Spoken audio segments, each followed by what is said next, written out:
Hey, what up? I had somebody ask me a good question about the dangers of venting, and that was a good question. I was made me think about it in a constructive way as far as putting my thoughts together. And I wrote down some notes, and I want to read them to you and see what you think about them. But this is just basically my opinion on the dangers of venting when we're talking about where somebody talks to somebody else about a harmful or stressful situation and they're just venting to that person. And basically, I don't believe most people are qualified to vent, and I don't think most people are qualified to be vented to. Now, this doesn't mean that you shouldn't vent to them, but it means that you should at least be mindful that venting in itself, to me, is really a rough situation for the person, for both sides of that particular event. To me, venting does not come from a place of strength.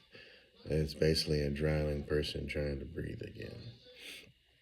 So venting comes from a place of not being able to handle a burden of a particular pain, situation, or offense from another person, or potentially from themselves.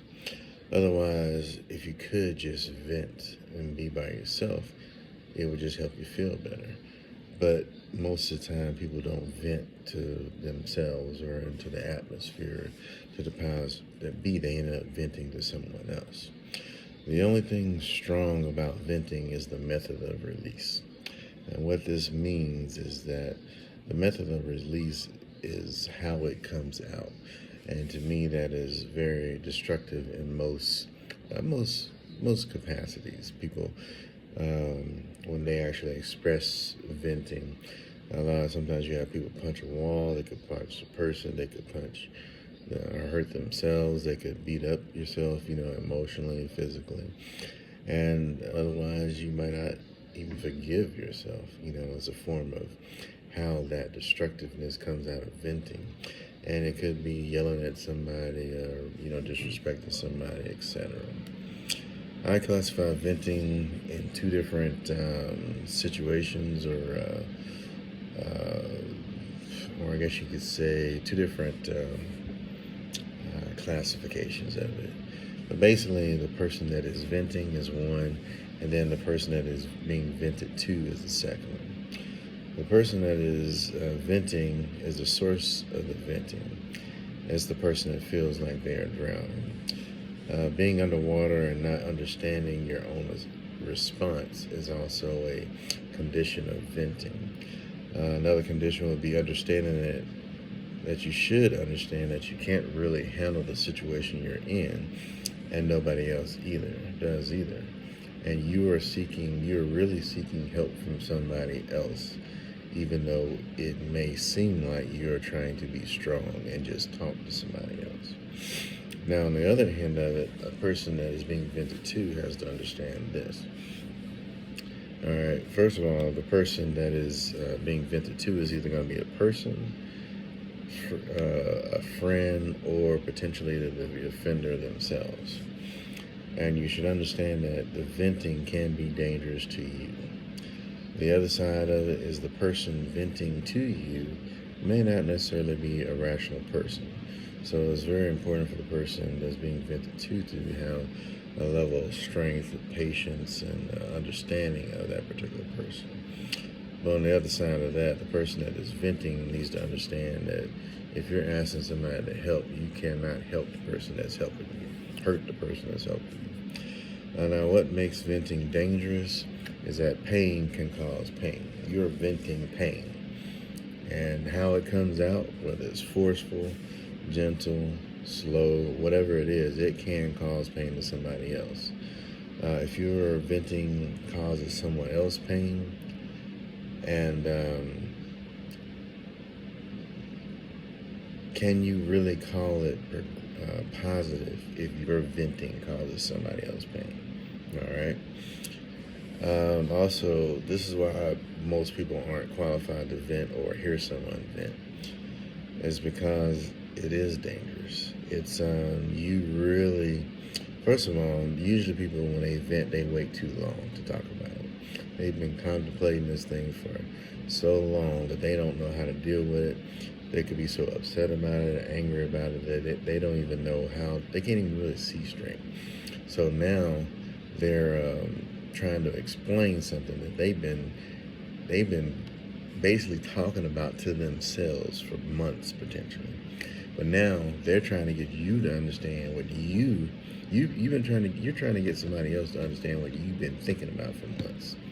And they're just there for maybe like 30, 40 minutes, hour, 2 hours, trying to understand everything you've been spending 2 months contemplating on. Not really fair. Also, another thing that makes it venting dangerous is that you basically, to really be able to talk to somebody else about it, you need to really consider, you need to be able to consider what you're going through rationally in yourself. And if you can't do that, that's going to make it more weird, especially if you're talking to the person that offended you.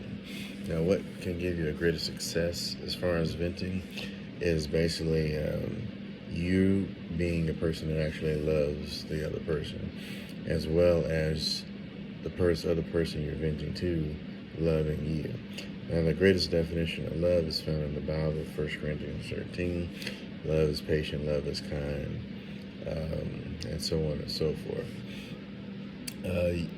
During this time, you should be able to, as a person who is venting, should be able to empathize with the other person that you're venting to, because they have things they need to do, and they may sit down with you to hear what you have to say because they love you. But I mean, a lot of people don't have 2 to 4 hours to listen to you talk about something and not provide any input. You want them to shut up and listen to you and all this other junk, which is unfair in so many capacities. Because in some way, you may even want them to respond or see if they understand, but you don't even give them the chance.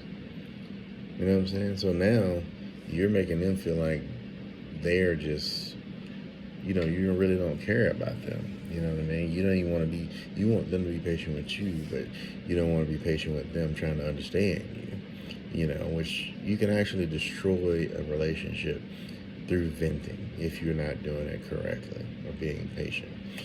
Ironically, and in my opinion, that people, when they say they are venting, their venting is not meant to, they may say that they understand the other person that's listening to them vent.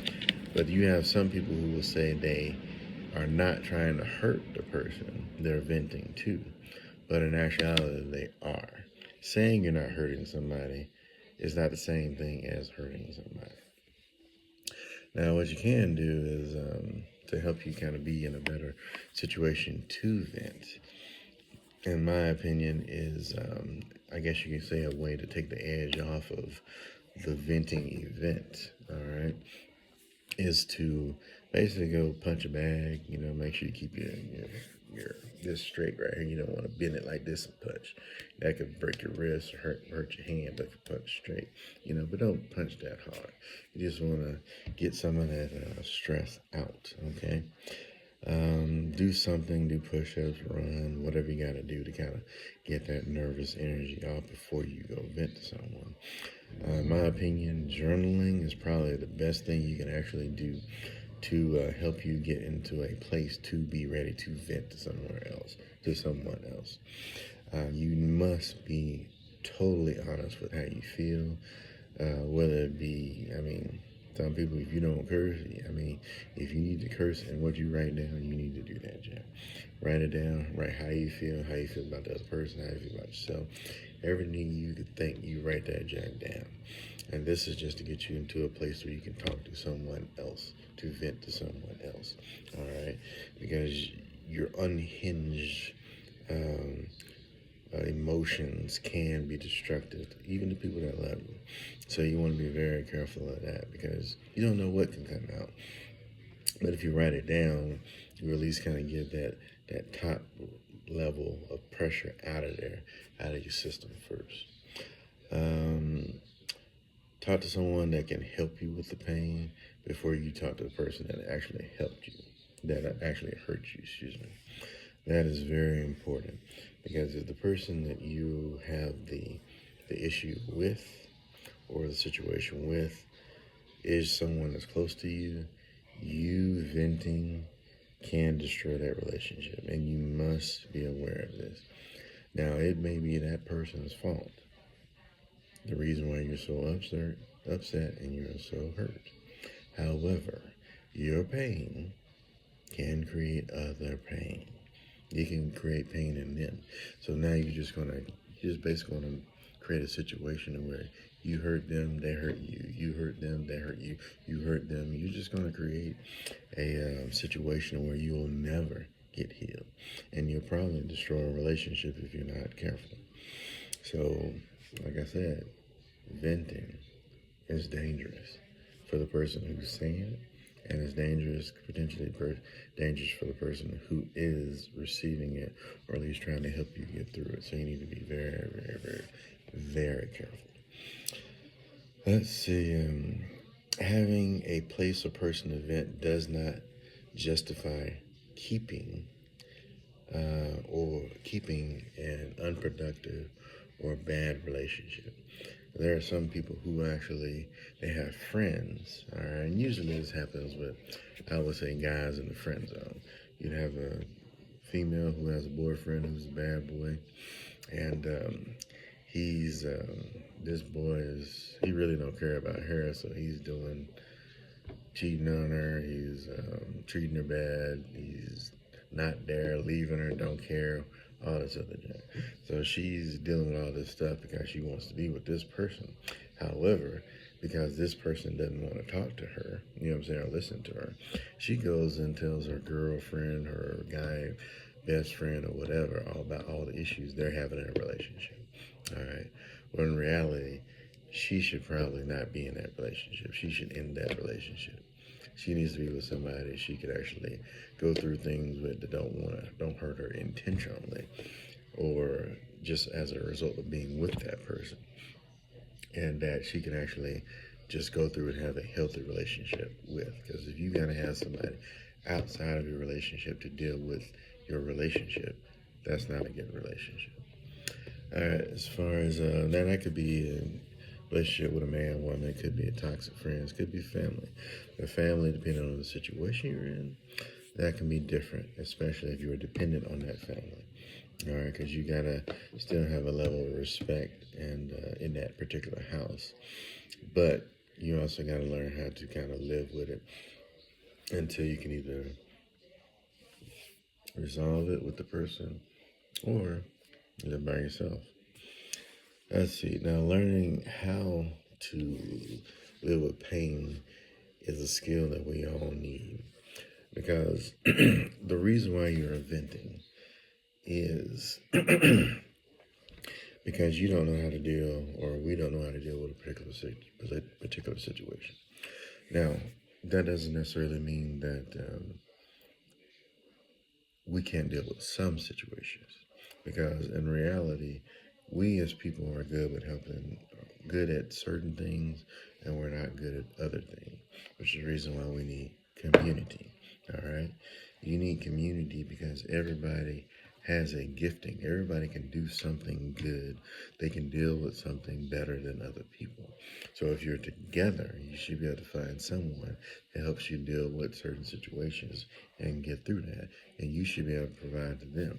You need to be part of your community as well. So how we do that is learning how to live in pain, live with pain. A good example is, I would say, life is like an ocean. Everybody's in the ocean.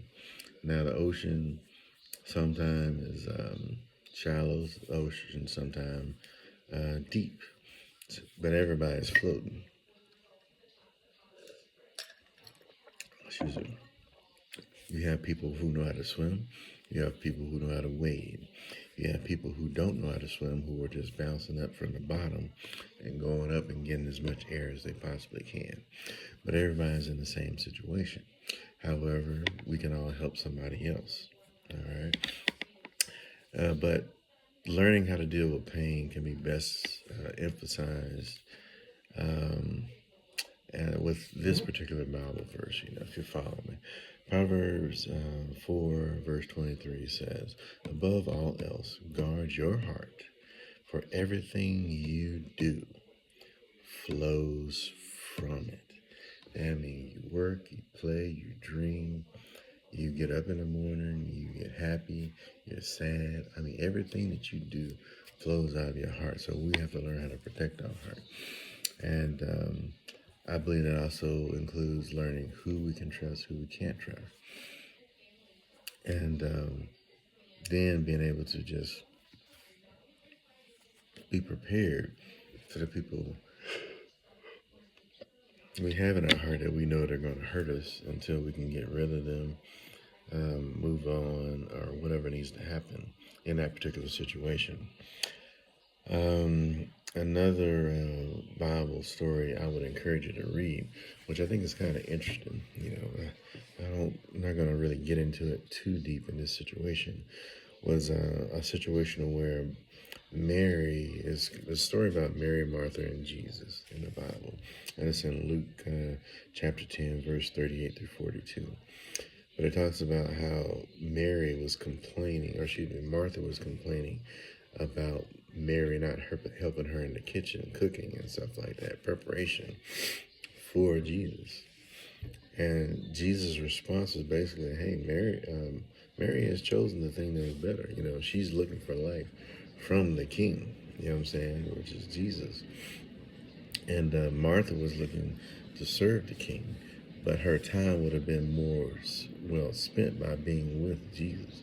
Now, that didn't make Martha wrong, and it didn't make Mary wrong. But a lot of times when we vent, we often think that we are right, and that's not always the case. We also may think that the other person is intentionally trying to be wrong or mean to us, and that's not always the case. Venting in itself is basically, if you can imagine going through life and then you have a very bad odor. That happens. A very bad odor would be this, signified by something rough happening in life. Like we found out our best friend lied to us. All right, and I would consider venting as a, how do you say, excuse me. It is part of breathing. All right, you have to inhale and exhale. Your inhale is your intake of air, and your exhale is your venting out of air. But a lot of times when we have bad things happen in life, we tend to hold our breath. And venting is when we can't hold our breath any longer. When we're in a situation that stinks so bad that we can't even stomach the notion of us continuing to breathe in until we get through that particular situation. That is venting, all right? And the problem is we cannot hold our breath forever. And usually when we can't hold our breath anymore, we tend to exert ourselves in a way that's very violent in order to regain our breath, to regain our composure. If you want to do an exercise, hold your breath as long as you can. All right? And then hold it a little bit longer. And then finally breathe out. All right? If you do it right, you're going to be trying to catch your breath. All right? Because if it's basically like drowning. If you can imagine somebody drowning, their reaction to drowning, to when they get that breath or ability to get breath, is usually pretty violent, and they can end up hitting people and not even realize it because they're trying to grab their breath or get their composure, if they can even touch the bottom of the pool or wherever they are. But going back to learning how to protect our heart, we have to be able to, we got to learn how to deal with bad situations, bad smells during life. All right? Because if we can deal with bad situations and bad things during life, then we won't go through the situation of venting, because we'll actually be breathing through the situation. Now, it's not that doesn't mean it's going to necessarily be pretty.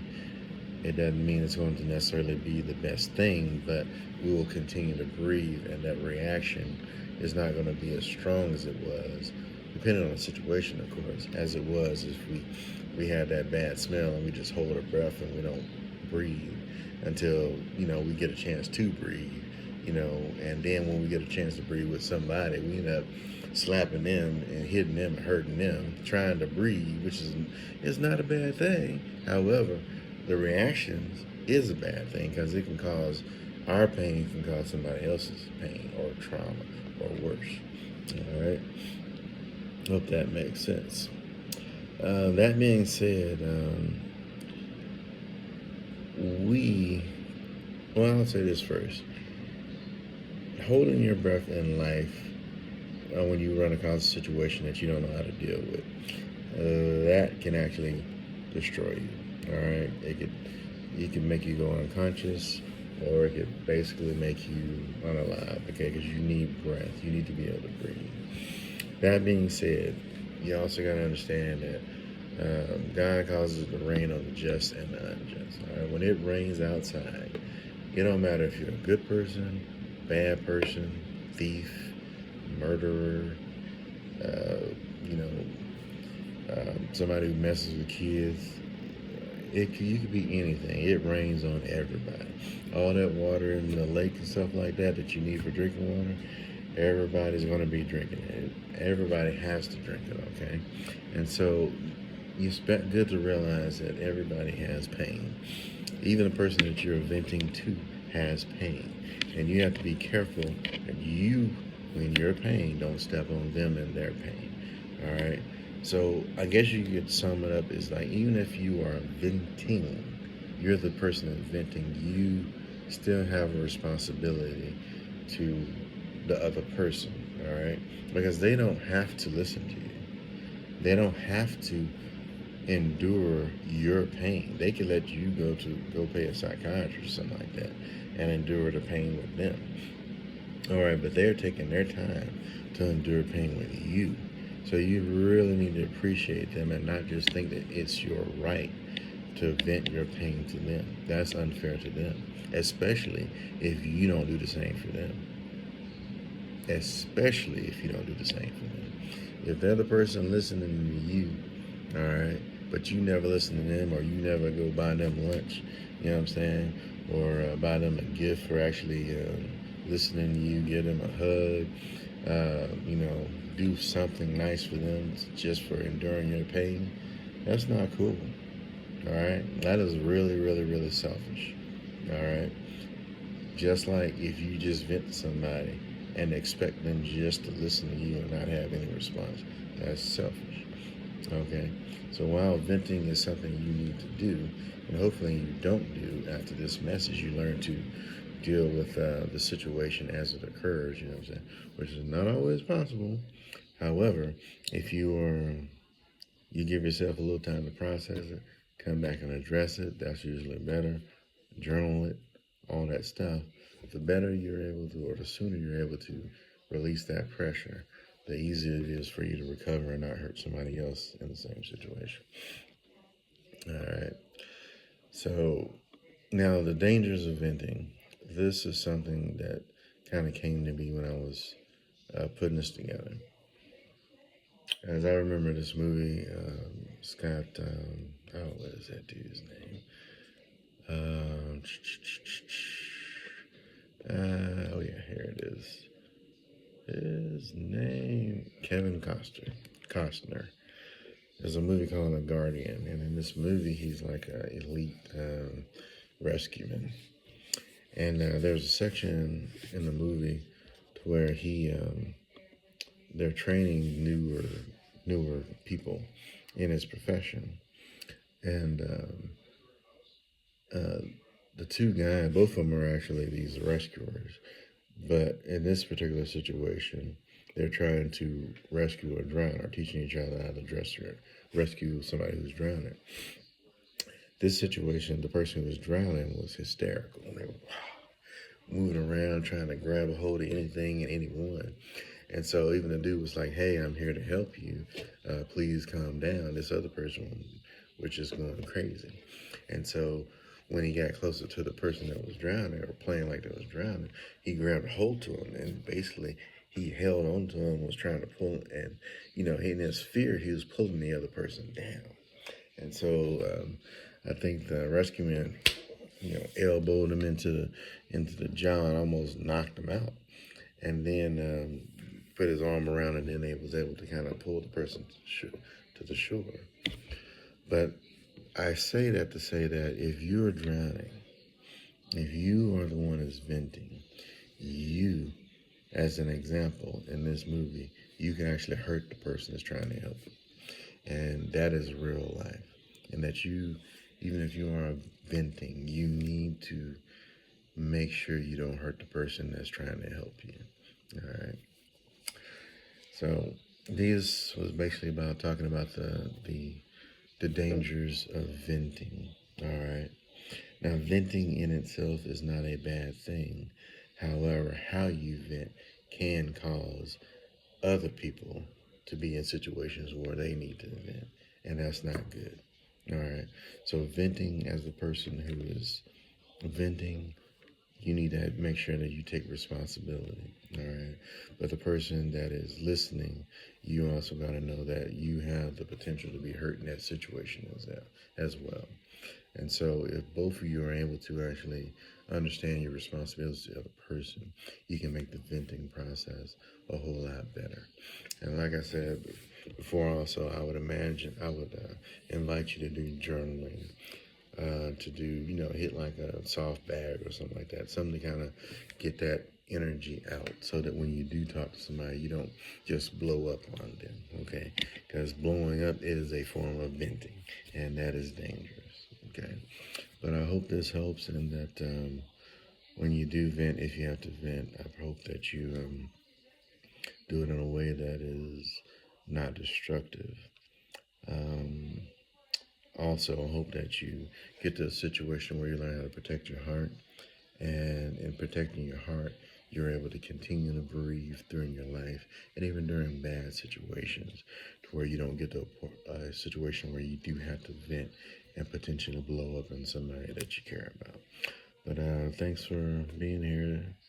Good, very good question, and hope you guys take care.